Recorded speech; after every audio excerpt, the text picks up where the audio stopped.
Bonjour et bienvenue sur les mini-tutos Excel du groupe TIS de l'Académie de Poitiers.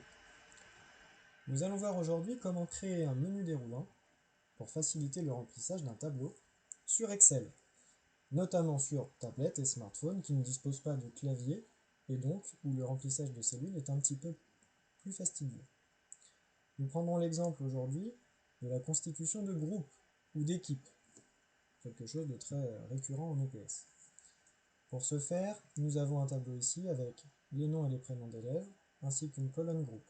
C'est dans cette colonne que nous voulons voir apparaître des menus déroulants dans toutes ces cellules. Pour ce faire, quelques étapes à respecter. Première étape, nous allons ajouter une feuille pour créer les données, c'est-à-dire les valeurs que nous voulons voir apparaître dans le menu déroulant.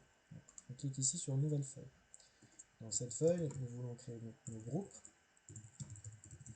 Et admettons, on veut que ce soit A, B, C, D qui soient nos choix dans ce menu déroulant. Une fois que cette feuille est remplie, nous retournons dans la feuille principale, la feuille menu déroulant.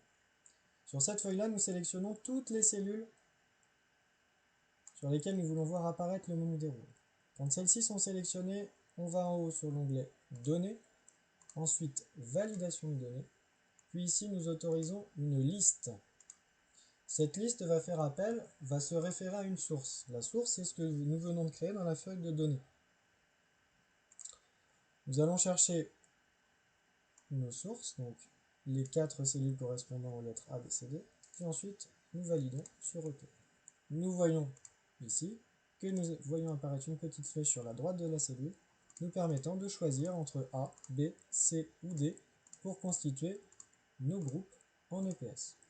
Petit conseil que je n'ai pas mis en place avant, la feuille que vous avez créée de données, pensez à la renommer rapidement, clic droit, renommer, de façon à l'appeler directement feuille données, là où nous mettrons progressivement toutes les données auxquelles fera référence le fichier principal. Donc voilà, nous avons créé un menu déroulant pour constituer des groupes en EPS. Sur le prochain tutoriel, nous verrons ensuite comment nous pouvons trier ces groupes pour voir apparaître les équipes les unes en dessous des autres.